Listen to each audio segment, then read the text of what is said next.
I'm speaking English today because though most of us here can speak Japanese, we have Marielle who is going to be doing a presentation. She does not speak Japanese, so we're going to start in English, but please at any time, if you want to ask a question in Japanese or clarify something in Japanese, it's okay to use Japanese.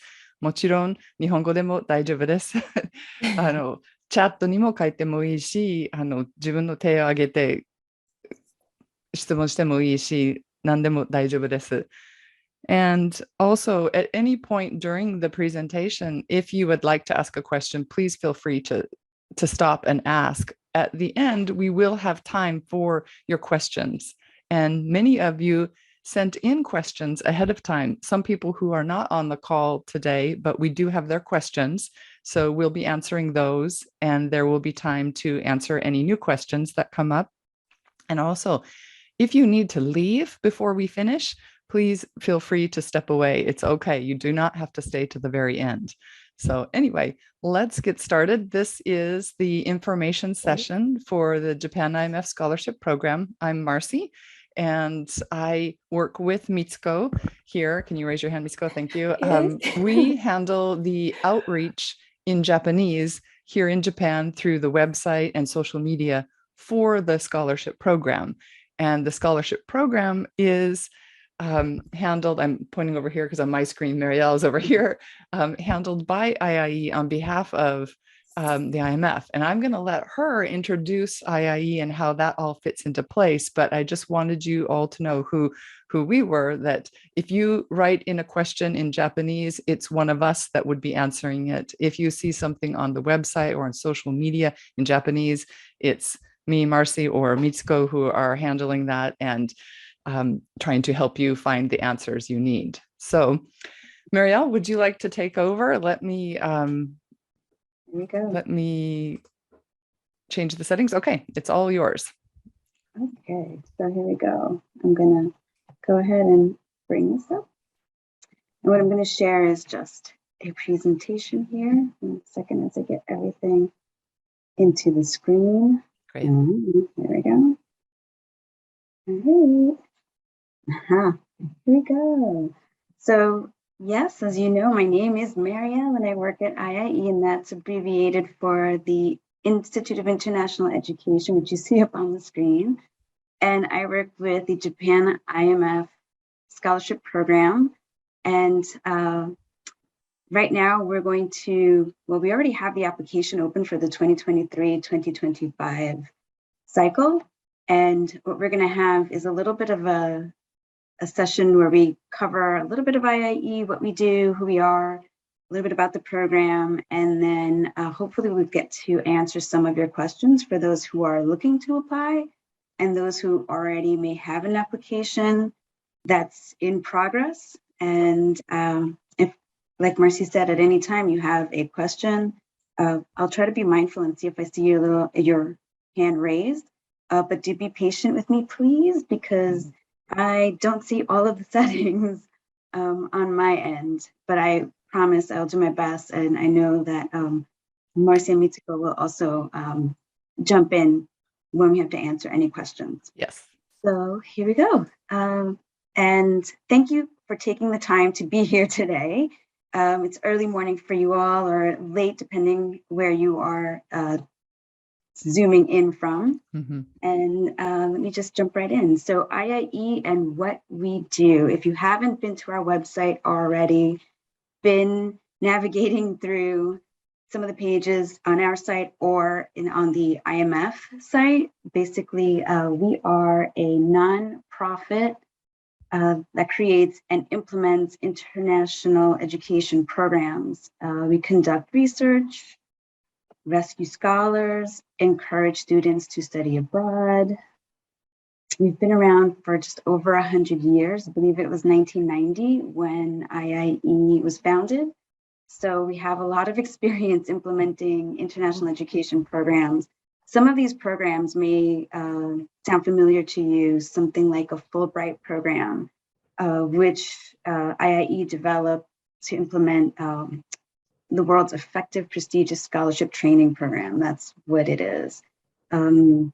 We also help governments and foundations and corporations develop educated workforce and prepare students for professionals to succeed in a global economy. And IMF is one of those programs.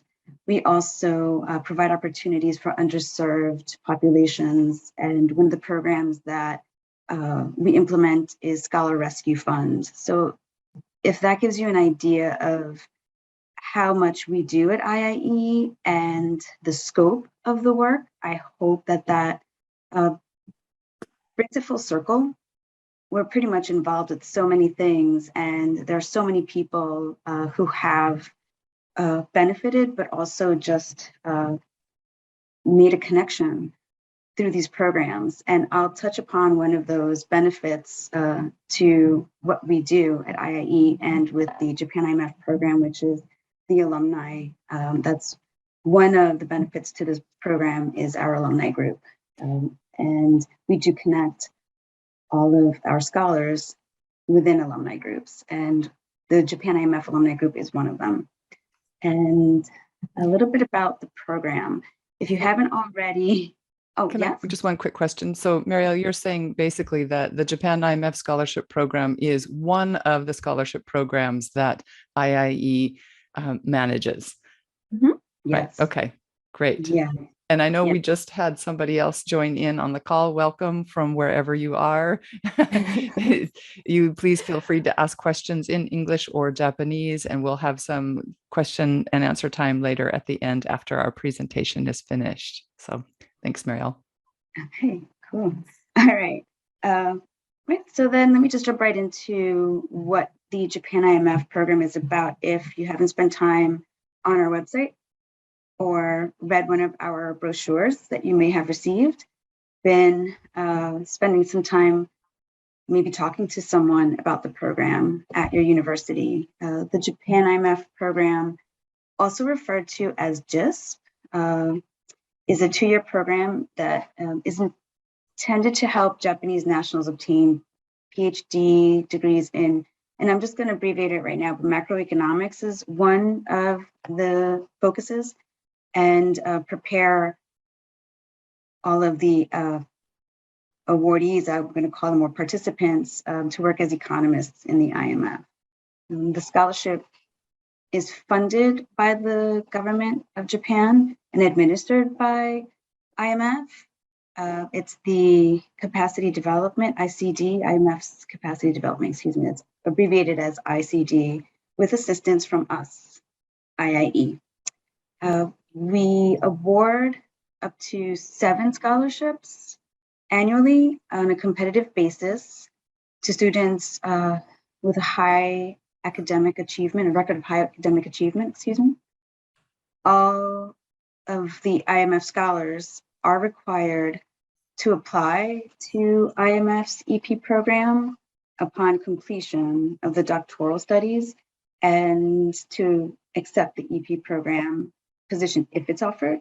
And something that I'd like to just call out is if you don't accept it, and that's part of the agreement, is if scholars who do not comply are asked to repay the scholarship costs.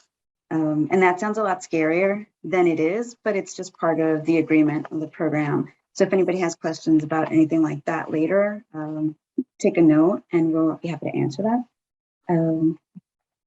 Let me just move along here. I talked a little bit about IIE, and this is just a little recap of what we talked about, where we have over 200 plus programs. We're in over 180 countries. And as you can see, after over just 100 years, we have a lot that we bring to the table and are really happy to work with IMF program. And we advance scholarships, work on building economies, and promote access to opportunity. And that brings me to this program, which I just began talking about. One of the benefits to the application for the Japan-IMF is that you're likely to win the scholarship due to its limited eligibility and smaller applicant pool because it is so specific. And I hope that that's a plus and that it's a highlight here as to why apply. The goal of the program is to train Japanese nationals as applied economists to work either at the IMF in your home administration. So even though you may not be studying in Japan, then after the program, that would be the goal. Students in the program are expected to study macroeconomics, finance, public finance, international trade, poverty issues, international economics, monetary economics, and let me just look at the list very quick so I don't miss one. Political economy, econometrics, or a related subject at the PhD level at a leading university outside of Japan. So I hope that helps to clarify. And now I'm just going to jump into what the journey of a Japan-IMF scholar will be like. So right now, this is part of our outreach. That's the beginning of this journey, and the application is also a part of that. And after the application is completed and submitted, we move into the selection. And selection is the process before you hear anything from us. ICD manages the actual program scholarship. So that moves us into the award. And when you are awarded a 2-year PhD funding. You get a life stipend, a living stipend, excuse me. You attend a 2-day orientation at the IMF in Washington, D.C., and the expenses are paid for, or virtually, depending, because today some things are live and then the next day they're virtual. So if it is live or virtual, you do get to meet other just scholars and engage with IMF members and also program alumni. And that's pretty cool. And this is sort of a picture of what that day would be like. So this is just giving you a little snapshot of what something like that could be like at DC, at the IMF. I'm just going to touch on some of the requirements before I move on to the next slide. And as part of the journey in the award section, which is after you've applied and if you are awarded, the requirements include studying at a university that is located outside of Japan, has a strong PhD program in macroeconomics, and then that list that I read out again. I can read that a little later if you need or have a question. You must remain a full-time graduate student in a PhD program in one of those mentioned focuses for the duration of the 2 years of the scholarship. Maintain a high academic performance, minimum average of a B, and pass all of the required qualifying exams. And now I'm going to move to another slide where we'll touch on some of the program benefits. And these are actual students that have been awarded, by the way, that are on this slide. Now we're going to move into the post-award journey as someone who benefits from being awarded the Japan-IMF scholarship.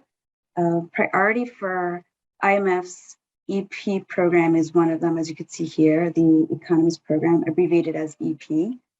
And upon completion of your doctoral studies, you are offered this opportunity. And this is a pathway to employment at IMF, which is also an important goal. So if you are applying, the desire to work at IMF is important.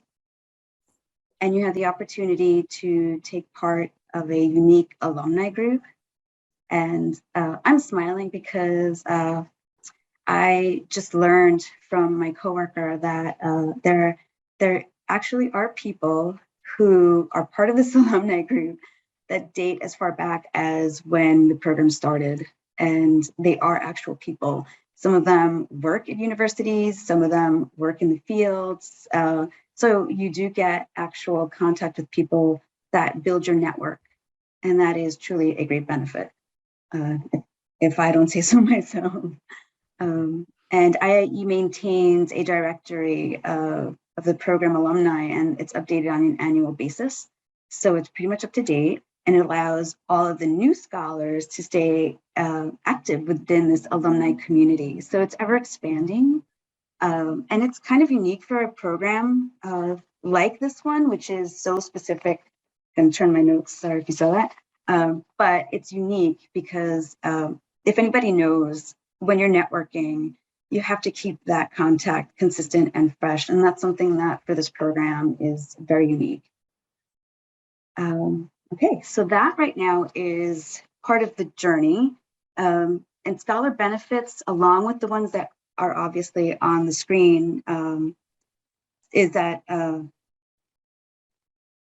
all scholars are, well, the GIST program or Japan-IMF program covers all reasonable expenses for 2 years of your graduate study, including university tuition, I believe medical insurance, travel expenses, I mentioned earlier the living stipend allowance, but also you get invited to participate in conferences, and one of them, for those who are in the economic community, is the Jacques Polak Annual Research Conference, which I understand is pretty impressive to partake in. And some alumni do attend that as well, so that's pretty exciting. And if you are a Japanese national and your goal is to work at the IMF, there is no better path than this program. And let me just take a deep breath there. Great. And I'm going to get down to our last slide, well, just about the last slide. The basic why apply. And I'm not going to necessarily read this out to you because you can read, it's very straightforward. We listed again the focus as far as the macroeconomics, finance, public finance, and all of the ones that we do have on our website.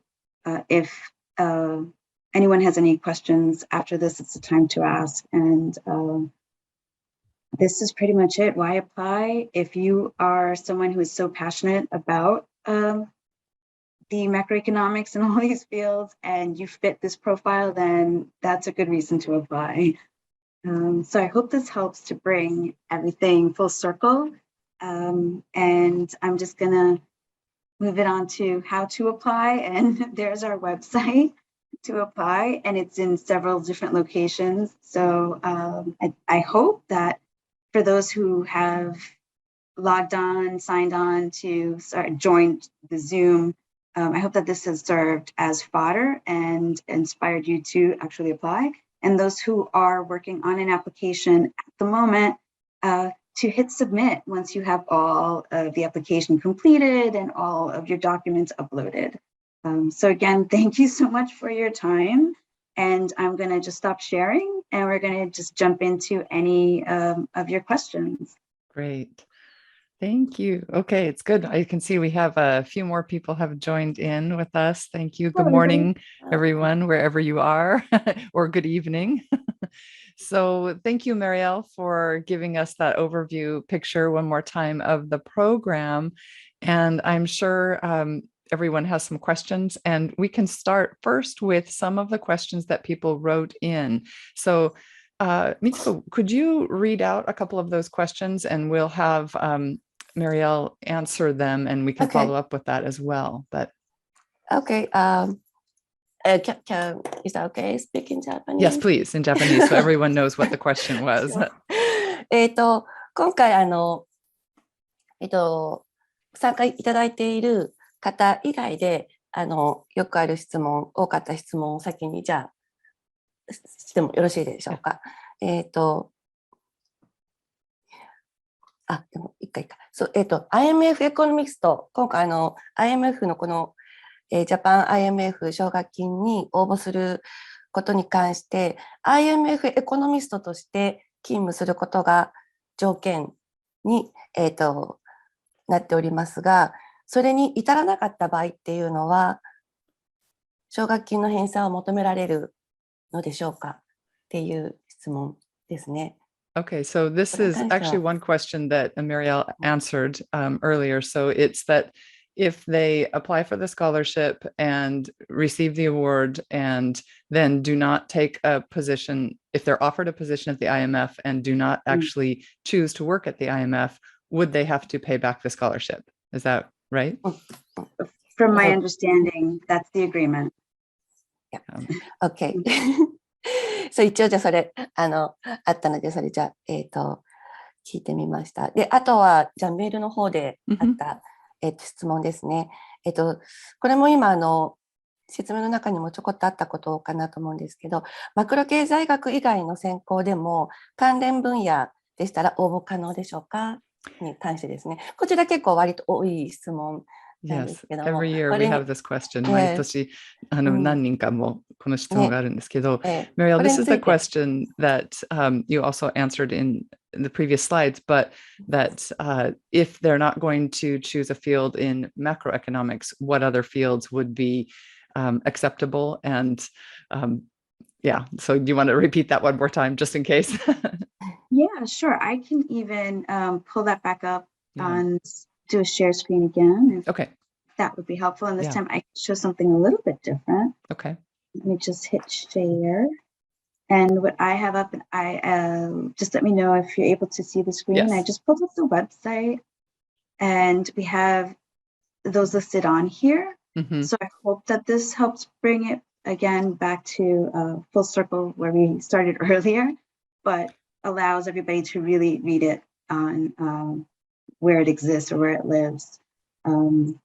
So these are the ones that we basically do accept, but if anyone has something that they want to apply, by all means, you can submit your application, and we can take that into consideration on a case-by-case basis. Mm-hmm. But it does still have to be relevant to the program, and you still do have to fulfill all of the other eligibility requirements, and it should be within the reasonable field that we're looking to. It's part of the program for the Japan-IMF. Okay. I hope that helps to clarify. It does. It does. So basically, if whatever you're choosing to study, whatever field you're choosing to study in, could be something related to work at the IMF, then there is some potential that it could be a good fit. And to look within these fields, and then also to go for it, to apply. It doesn't hurt to apply. So yeah, and I just was checking very quickly, and I'm sharing the screen, and I said, let me just check in here very quickly. Yeah. I think they're all the same. Yeah, and I even I pulled up here the Japan-IMF has this also on their website. So I think we pretty much have loaded all kinds of places to look if you don't see your major. And then by all means, if there's something in here that you need to ask as far as your major, then yes, but please ask us, because things are always changing, and I'm trying to see where I could find it on here. But that would be a good question to ask if you feel like you're within the program parameters, but it's not something that's listed. Yeah, so we're always here to answer your questions if you don't find anything on all of our websites, which I have some up here, and I know that Marcy, you have also on your end if you want to share that screen as well. Did that help? I think so. I hope all of you who are listening, if you want to clarify, then please ask in Japanese or English. もしちょっとまだどうかなと思ったらぜひ聞いてください。Mitsuko, did you want to read out the other question? Yes. One more ね。もう一つ。はい。テストですね。GRE や TOEFL はどの程度選考に影響しているのでしょうか。例えばこちらの、質問なんですけども、すでに留学していて、留学前のものを提出するつもりですけども、何年前までのが有効となりますかっていう質問ですね。So Marielle, this is the question about the GRE and the TOEFL, and someone who is already studying abroad and is trying to figure out whether their test scores that they had taken from before they studied abroad would still be valid or not. and how to handle that right now. So for TOEFL, if you're proficient in English, it's an option to provide that. And if you are not as proficient or don't necessarily think that you are, again, it's an option. You can add that to the application. And if we need to follow up with you for any reason and have any questions, we will do that at the time of the application part of the journey of the Japan-IMF Scholar. So while your application is in review, if we have a question about the TOEFL score, let's say, and any part of your application as well, we will ask you for that. But please know that it is typically an optional, and there is a section within the application where you will answer some questions about language skills, and that should also be listed in there. So it is optional if that helps. Pretty much everyone's proficient or pretty proficient in English. And if you're studying at a university outside of Japan, that's usually the case. So we want to make sure that you feel more encouraged. And so I hope that that helps. So my understanding, and I hope this is right, is that the English level has to be good enough to be accepted, and they have to, in the end, be accepted into the PhD program. And maybe they're not accepted into the program at the time when the scholarship application is submitted, but even if they have everything else that's amazing, if they're not able to get into the PhD program, they wouldn't be awarded the scholarship. And in order to get into the PhD program, they have to have an English level high enough to get into that program. And so really that's what the English level is about, is kind of my understanding. So if you're already in a PhD program with a high proficiency level in English, then those test scores might not be as important. Is that right on? I believe so, yeah. And that's why it's pretty much optional at this point. In this case, for a PhD level. I see. Good. Yeah. Thank you, Marcy. 大丈夫ですかね。この今の答えで何か引き続き質問のある方とかはいらっしゃいませんか？大丈夫ですか？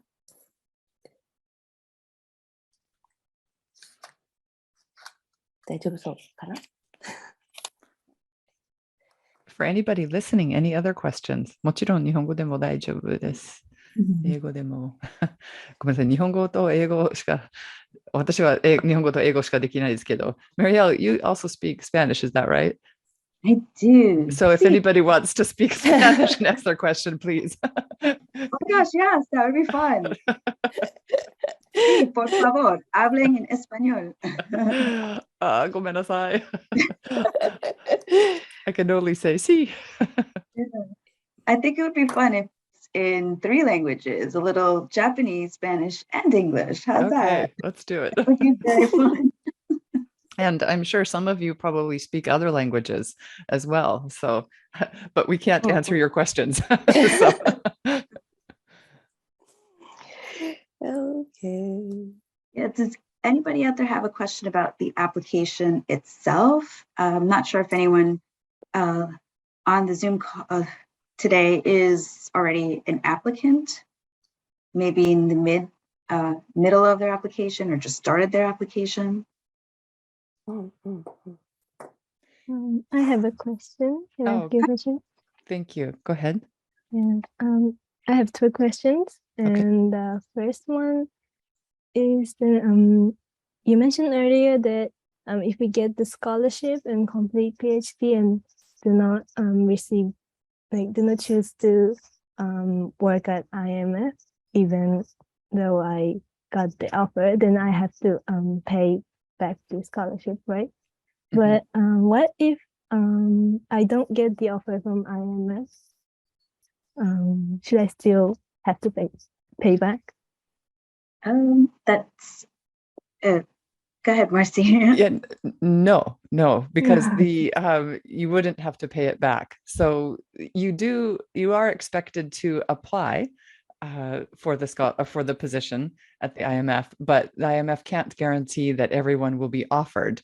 So therefore, you would not have to pay back the scholarship, right? Okay.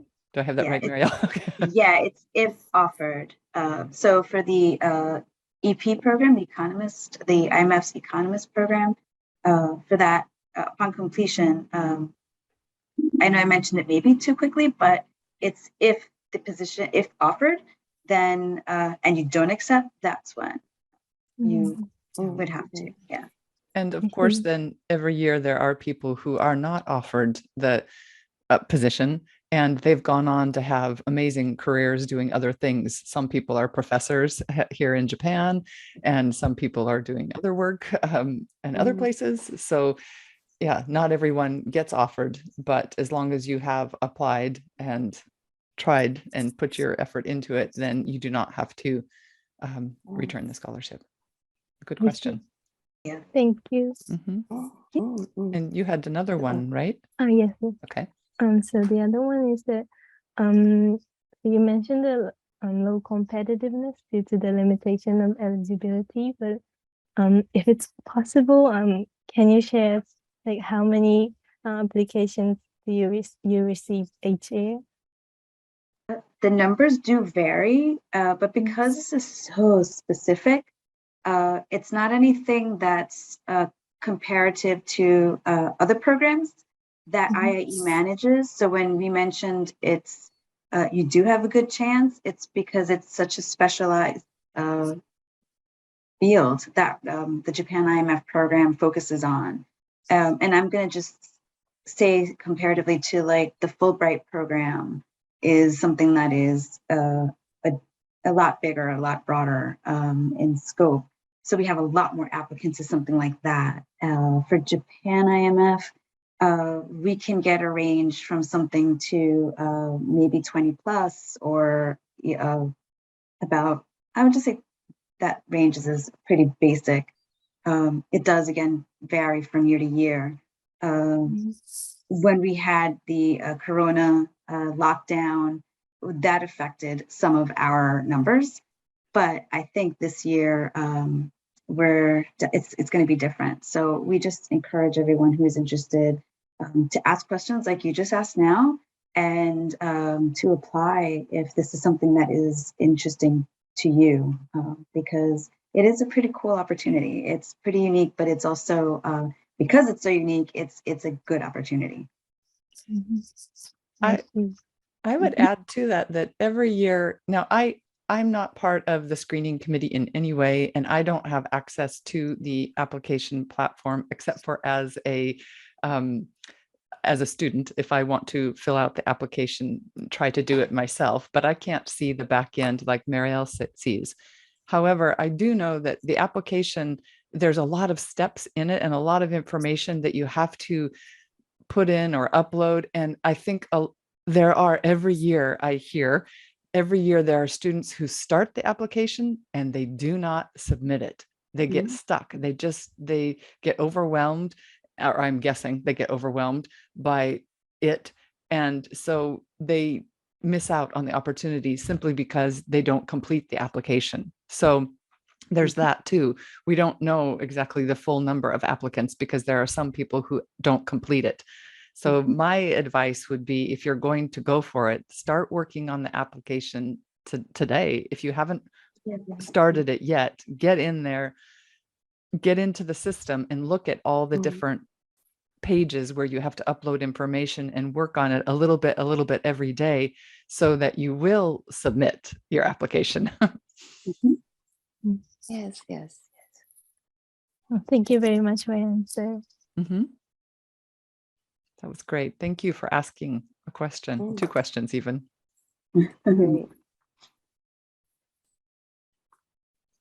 Anyone else curious about any part of the application? Any other questions?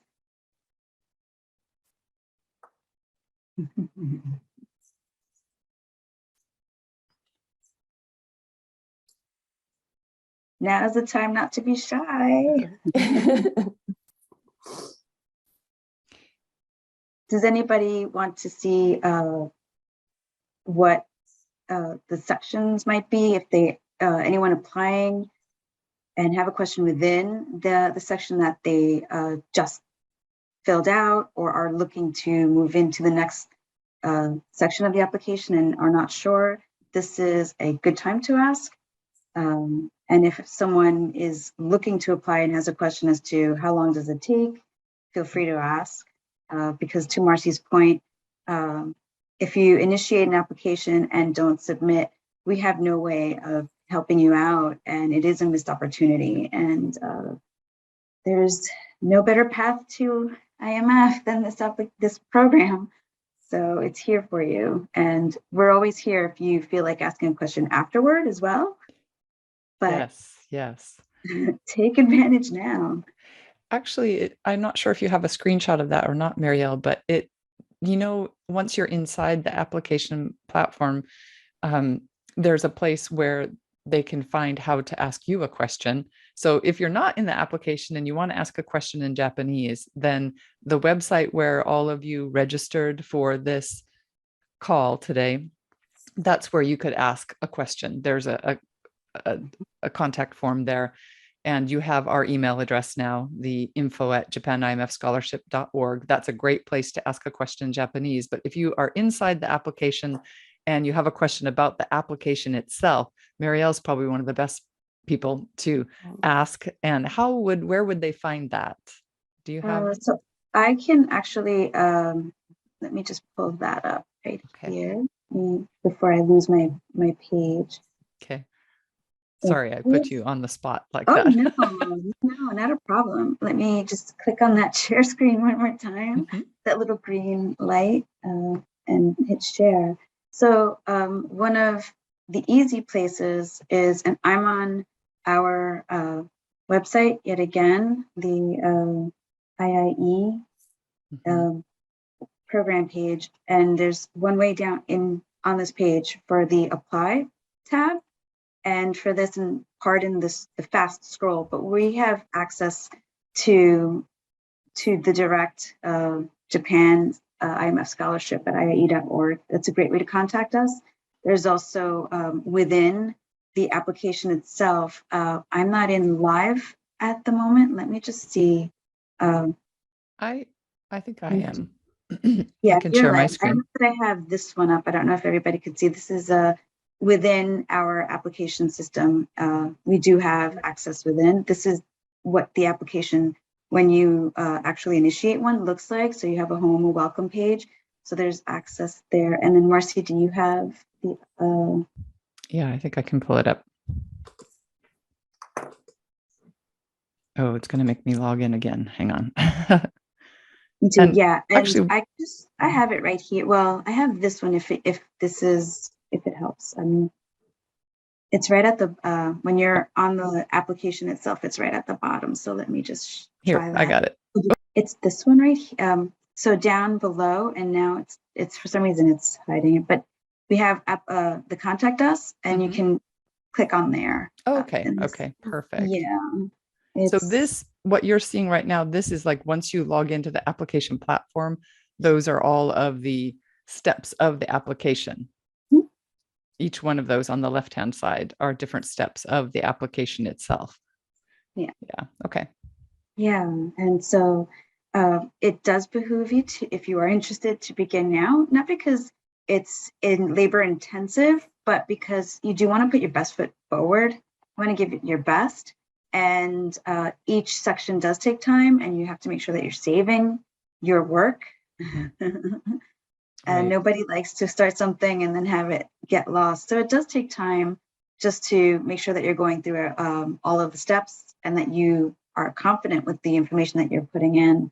But also there is some information that we need you to upload. And so transcripts and things like that, you have to get those and upload that. That takes time. Also, the recommendations, you need 2 recommenders. So you want to make sure that you have ample time to get a strong recommendation from your preferred recommender. And also you have essay or a section where you have to write, and your writing is important so that we get to know you. So there's a section with I'm just going to abbreviate and just say essay, so that way you can give us the best information in your study plan. That's where you'll be writing. And so when you get to those sections in the application, if at any point in time you're feeling like you want to ask a question, please always know that no matter where you are within the application section, always ask a question. It's always better to ask than to not ask, even if it's something as simple as something about the language skill. If you noticed here, part of the eligibility is that you have to complete by age 34. If that pops up in your mind as a question that you maybe didn't think about before. So while you're reading the application, there's also information within, and it might prompt you to ask a question. It shouldn't be a deterrent. Always ask. We are here to help, and there's just so much that we want to make sure that we're able to provide for you. Okay, we do have a question. So Akira asked, how often do you need to hit save? Will the application, will your materials be saved automatically, or like how long, how quickly will you be logged out, or how should you be mindful of that when you're filling out the application? You do want to make sure that you are saving your work. I like to say 15 minutes is a wonderful time to hit save. The application by default can update within 30 minutes, but it's always good. I guess word of caution is within 10 to 15 minutes, always hit save. While you go from one section to the other, that does also offer you the option to know that your information is saved. Always click back to make sure as you're going, but just 10 to 15 minutes is just a good idea. I think that's the standard for most applications if you are applying anywhere else, or if you're on a website where you're entering data. So it's pretty similar. If you're going to get up and walk away, automatically hit save. Akira, since we have you on the call, did you want to say anything about any kind of words of advice about approaching the recommenders? I mean, you as yourself, you've had to write recommendation letters for many students who are going on to graduate school, not necessarily for this program, but do you have any words of wisdom for people who are getting ready to contact recommenders? Of course, in Japanese, if you want. Okay. 推薦状の依頼される方の立場で考えると、すいません、ちょっと時間が期限が迫っているので、何日かとか1週間でちょっと推薦状を準備していただけませんかということを、依頼されることがたまにというかかなりあるんですけれども、それぞれ皆さんがお願いしようとしているファカルティとか、そういう類の人たちは、皆さん忙しいんだろうと思うんですよね。で、推薦状を書くというのは、その人の一生を左右するぐらい大切なものなので、私自身もそうだし、ものすごくたくさんの情報を聞いて、なるべく、もちろん嘘は言えないので、なるべく、その人の推薦が完璧にできるようにということに常に心がけるんですけど、情報をほとんどくれないで、これが日本の一般的なあれかもしれない。推薦状というのは形式だけでボンと出してやればいいっていう感じの人がいるのかもしれないけど、実は推薦状というのは特にこういうプログラムでものすごく重要なので、推薦してくれる人にしっかりと情報を渡して、自分の留学計画書、あるいは将来の計画等々もほとんどアプリケーションフォームの全容をですね、まとめたようなものをお見せする、渡すということがすごく大切だというふうに思うし、時間のスパンをたくさん上げてください。そのことだけお願いしたいなと思います。そうですよね。そうですよね。So basically, Marielle, the main points of what he was saying is that from the position of a recommender, and correct me, Akira, if I get this wrong, is that the things that you want people to remember is that to recommend someone is like really important. It's not something that you take lightly. I mean, you are recommending this person, and in order to do that, you want to make sure to give the recommender enough time. And quite often students will contact me, I'm sorry, I only have 2 or 3 days. Can you get this done for me? And that they can't do a good job with that. So to give your recommender enough time to do it, but also to give them enough information. There is a kind of format in Japan where you can just like recommend somebody, and that's enough that so-and-so recommended you. But for this type of program, you really need to give more information about why you think this person would be good for the scholarship. And so therefore, for the students who are applying, as much information that they can provide to the recommender as much as possible, it's better to help them understand what their study plan is, which their future plan is, so that the recommender can think about that and include their take on this person when they recommend them. So yeah, did I miss anything? Was that basically what you wanted to say, Akira? And enough time, giving them enough time to do the recommendation. So yeah, and that's true because as you may have seen when I pulled up the sections of the application, you need 2 recommenders. Yeah. So getting that initiated earlier on with your desired recommender is important. And it's equally important that they have the time to become aware of the program.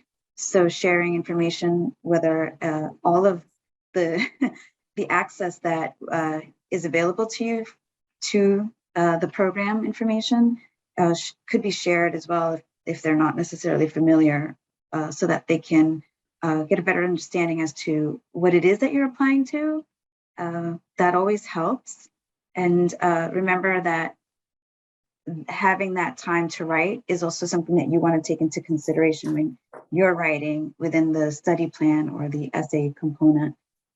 It's allowing you to also write to your fit to the program as your recommender is going to be also writing. So that same consideration that you want to take for yourself, please do allow that for your recommenders, as Akira mentioned, and Mercy.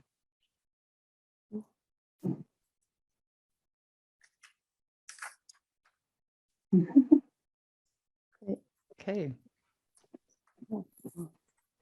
Well, I just want to say thank you all. Thank you so much for the questions that came in. It was really fun.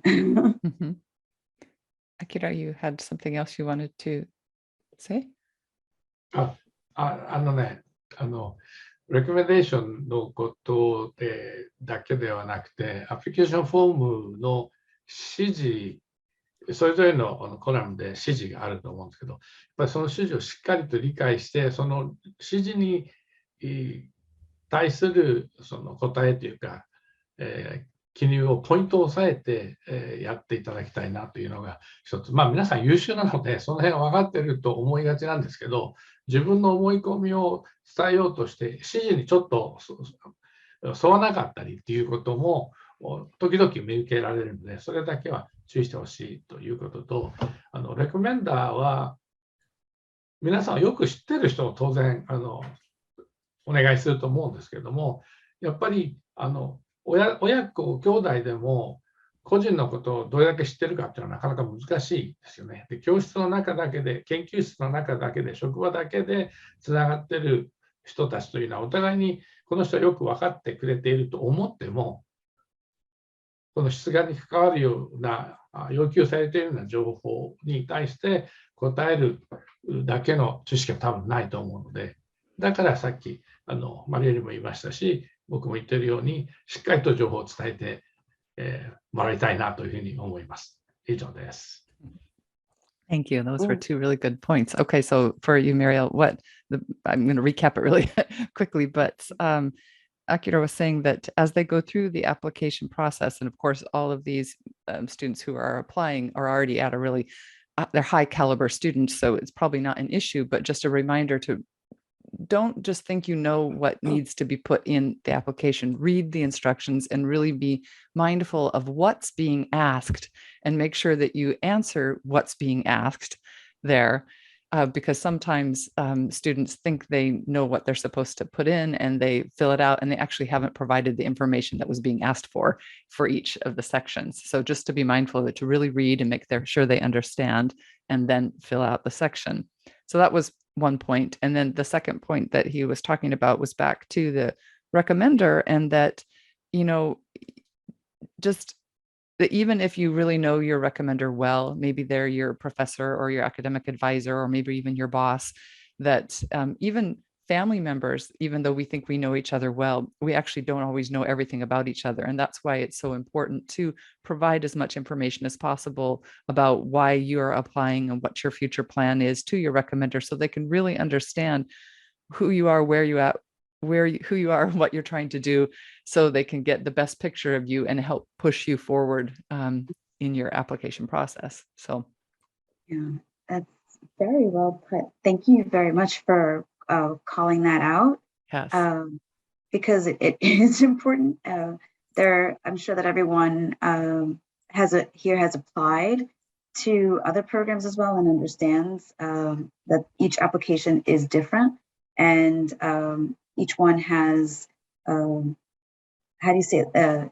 There are elements within the application that are far more, have more weight and leverage. So when someone is reviewing this particular application, it should be consistent, but I'll mention again, there is an essay component that you will be responsible for on your own, let alone what your recommender has to write. And take that with the same consideration as Akira mentioned. It's equally important. Do read all of the instructions. And then also, if you have any questions, because we have a section where one is a study plan, but then the other is your statement of purpose. And these two are sort of like an essay. One has more in-depth as far as it needs more of you in the writing, and that one is more in depth, is what I meant to say. So it will require that you put attention to it. So read that carefully as well. And if at any time, and I'm going to say this again, if you have any question as to, well, what do I write in this section and what do I write in the other, because are they both essays, do ask that.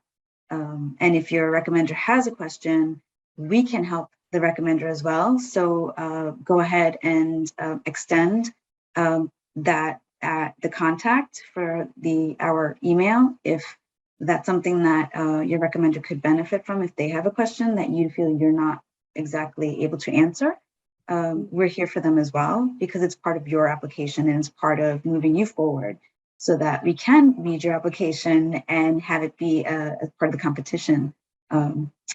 Because again, this is such a unique program that each application for us is important. So I hope that has inspired everyone to submit their application if you've already started one, or just to start one. It's early enough, right? Yeah. Speaking of which, I'm sure you all know, but the application deadline is coming up. It's November 30th. So you have about a month to do it. So start today when you finish. If you're in, some of you I know are calling in from Japan, so it's still early in the morning on a Saturday. And if you have not started your application, today is a good day to register and get yourself in there and start the application. And we're going to, I mean, are there any other questions right now?